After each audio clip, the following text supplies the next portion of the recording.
Welcome to Dairy Robot Radio, the show that provides answers to your most pressing questions about dairy farming and automation. Each episode will focus on a major topic within the dairy industry and will feature experts throughout our industry and within Laylee to help provide information and different perspectives on automation. And now, here's your host, Balana Putz. So today I'm here with Josie Rozum, a member of the Takis dairy family, who also has Dan and Debbie's Creamery here in Ely, Iowa, which is on the eastern side of the state of Iowa, tucked in there between the Iowa City-Cedar Rapids corridor.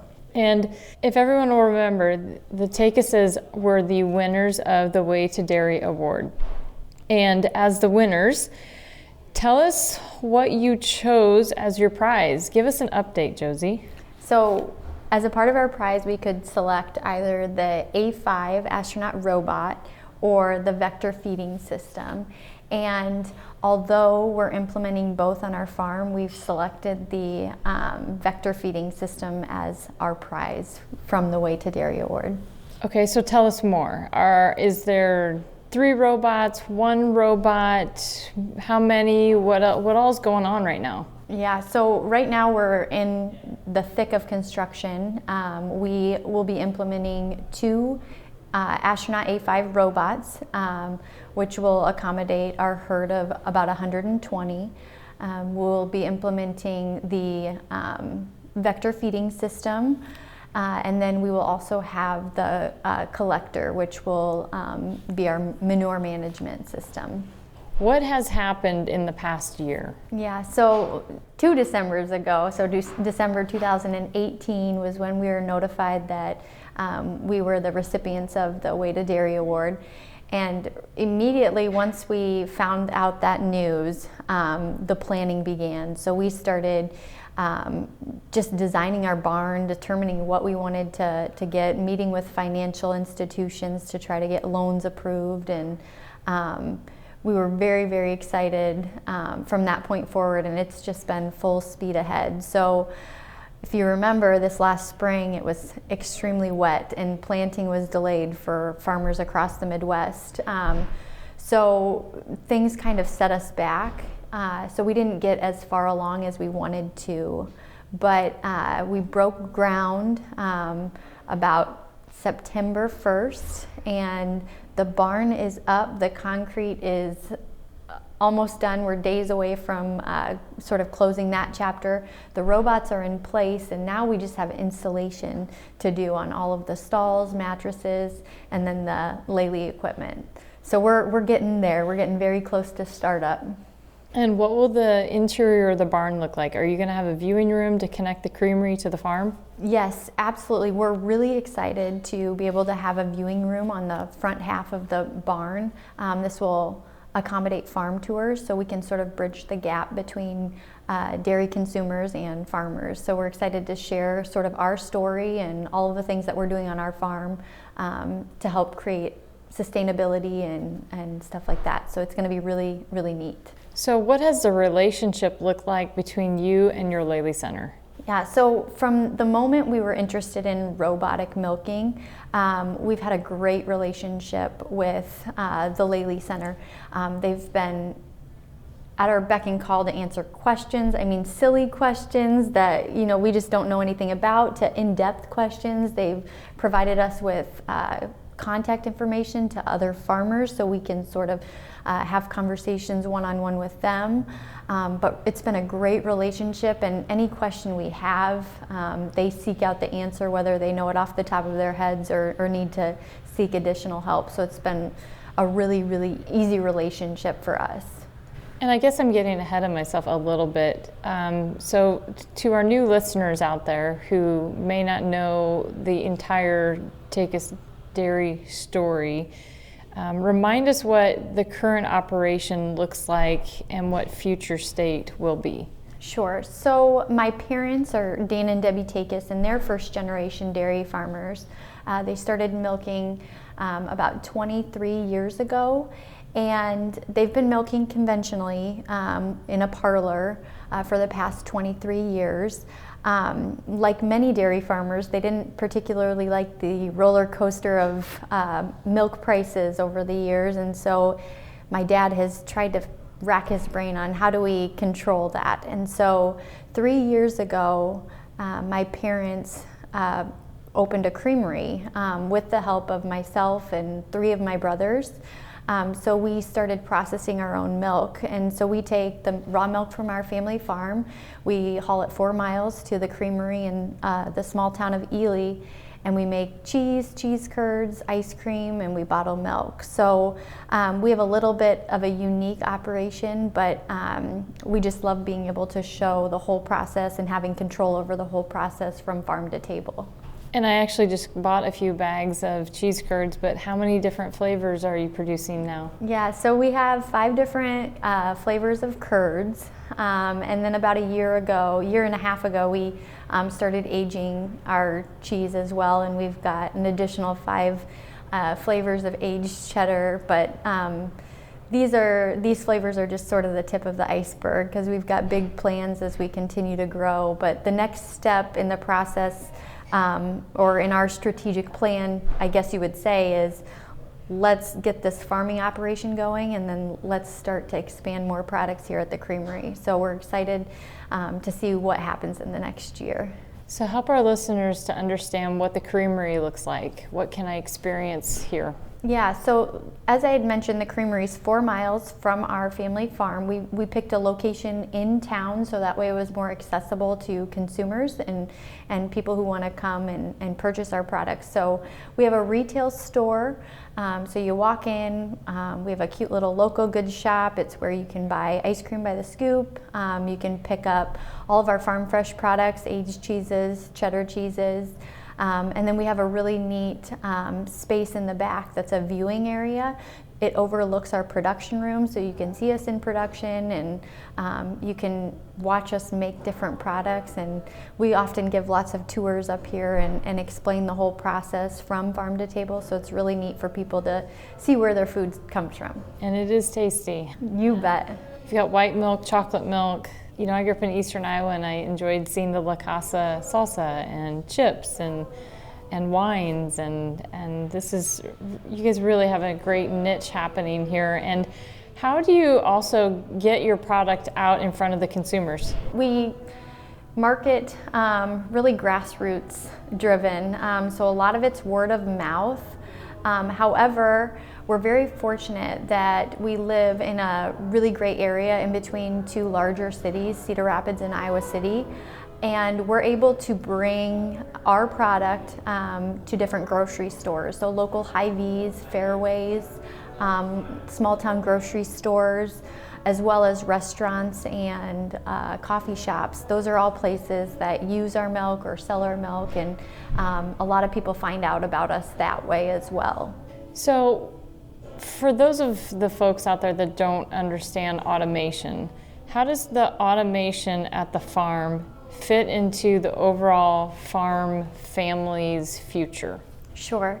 I'll give the example of the vector feeding system. So something that's always been really important is having fresh, high quality food. It's something that we push here at the creamery, and we promote here to customers, saying that our product is fresh, it's local. Well, why not do that for our cows too? And the vector feed system allows us to do that. It's mixing up small batches of feed, which is fresher, healthier, which in turn allows our cows to be healthier.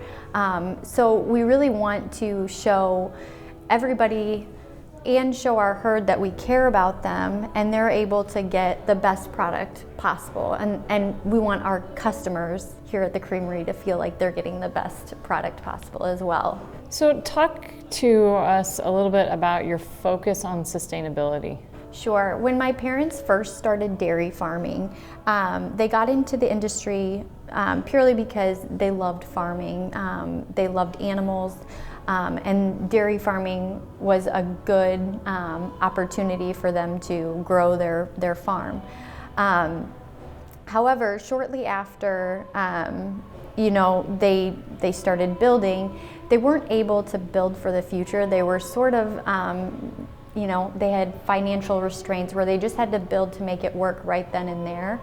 And The unique thing that we're able to do with robotics right now is we're building our farm for the future. We're making plans, everything that we're implementing, the decisions that we're making as we build this barn and use our milk at the creamery, it's for the future. We really just want our farm to live on for generations, and so that's something that always goes through our mind with every decision that we make. What are some of the examples of sustainability? Sure. Sustainability for us is really just trying to come up with a really great platform at the farm where our cows are healthy, they're treated with care, we're being good stewards of our land, and we're thinking about the world as a whole. And I think that translates over to the creamery because we have those same things in mind, but only for our consumers. So providing a product that's healthy and safe for our customers to consume. We're thinking of the environment, and we really just want this to come full circle. So the farm and the creamery are working together, and it's exciting for us to be able to have this opportunity and to make this transition. So someone in our culture came up with the buzzwords recycle, repurpose, reuse. And when I think of the generations of farmers that we see across our countryside today, that's the definition of a farmer. They love to recycle, they love to repurpose, and they love to reuse things. That's why every farm has a graveyard. We don't like to look at it, but there's something in there that we may be able to repurpose. So on the farming operation, and particularly in your automated barn, cows give us manure every hour of the day. How are you recycling, and how are you going to use that manure across the farm enterprise? Sure. We are very, very good about reusing the manure to benefit our land. We always have been. A few years ago, we put in a very large manure pit so we could collect all of the manure on our farm in the winter months when you can't haul it on the fields. That has allowed us to keep that manure and do it during all of the months that it is warm enough to be out there, rather than letting it run off. So collecting that manure and being able to put it back on our fields to create a really fertile and wholesome soil is crucial, because crops are the foundation of healthy cows and healthy dairy products. So it all starts there. And manure is kind of the end of that life cycle, so that brings it full circle. So it starts with the crops, it ends with the manure, and then you put that manure back on the field to help those crops again.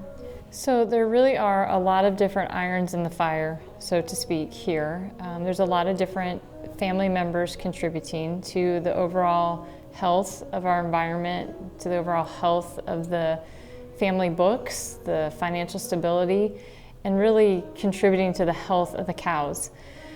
Through all of this, sustainability will be your buzzword, I think, as your strategic focus for the next 3 years, 5 years.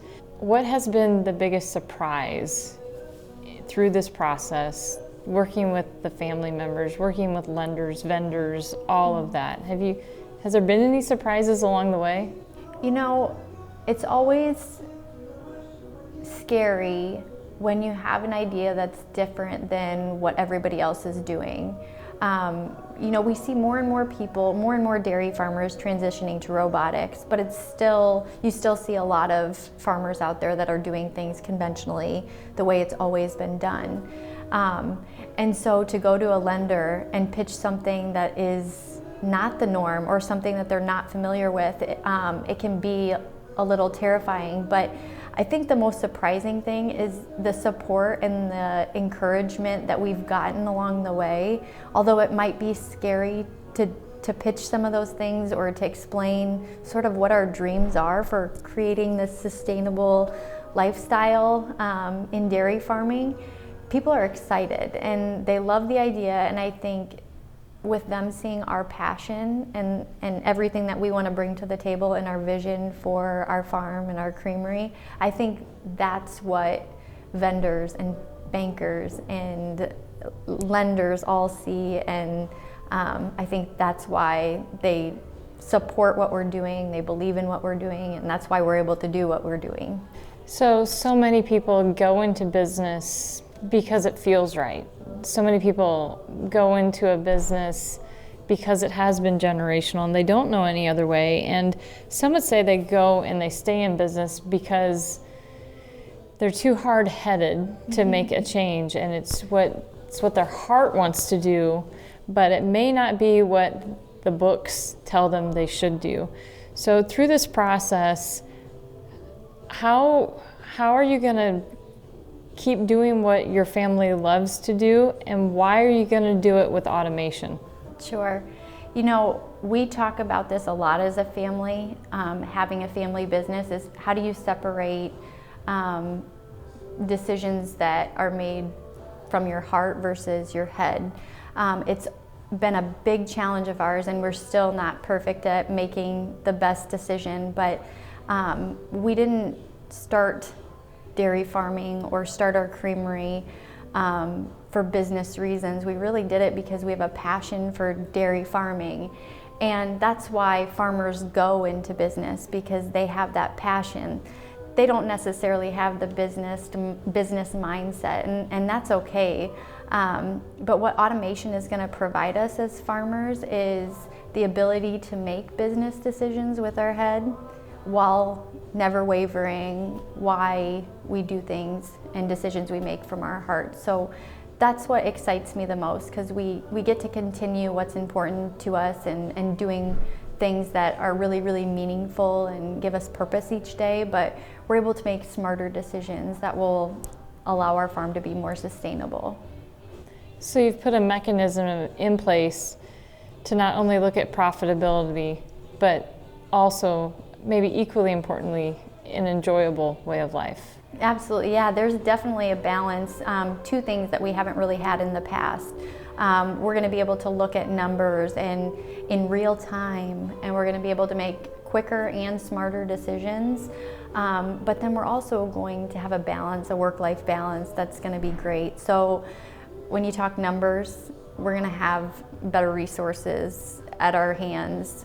When you talk, family,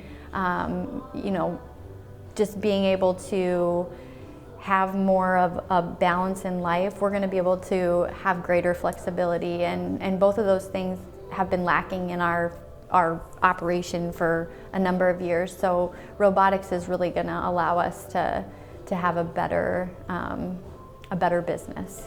So undoubtedly, the changes that you're making will impact each and every person, whether it be your newborn baby, or your brother's children, or your cousins and other family members that live across the country.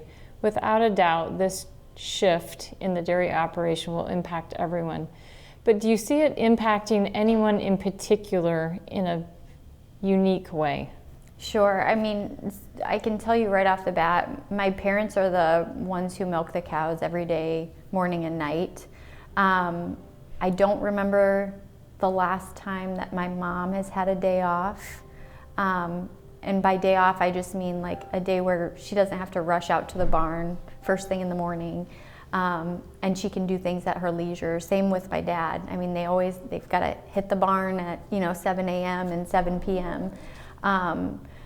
They're not going to have to rush out there. They're going to be able to have greater flexibility. From my mindset as their daughter, I have 3 kiddos, and they love their grandparents more than anything. And so to have them have a little bit more flexibility to see them at certain times, I think is going to be amazing. So we're really looking forward to that as well. So Laylee's is going to bring their camera crew here to the farmstead. They're going to bring it here inside of the creamery. We're going to be following your journey along this automation expedition, let's say. And so once that first video comes out here in the next couple months, can you give our listeners a sneak peek of what they're going to see on that video? Sure. Well, the listeners are going to see a really cool part in our journey, because this is kind of like the last piece of construction before we're up and running. So you get to see our barn, what it looks like right before the cows are going to be coming in and right before we start installation of those robots. We're all very excited for this, and I think the listeners are going to sense that in our interviews when they see my brother talk about it, and they're going to see our passion and how excited we are. But I'm excited to share our journey. It's not been easy. We've had to make a lot of hard decisions, but it's been a good journey. We've learned a lot, and we're just excited for what the future holds for us. These podcasts are fun to do, and it's fun to sit down and talk to people across our North American landscape. And I know that our listeners out there enjoy you sharing your story, and I appreciate you allowing us to pull back the curtain and share what's going on. There's got to be family secrets, and there's got to be also some fun stuff that I know is in the works here.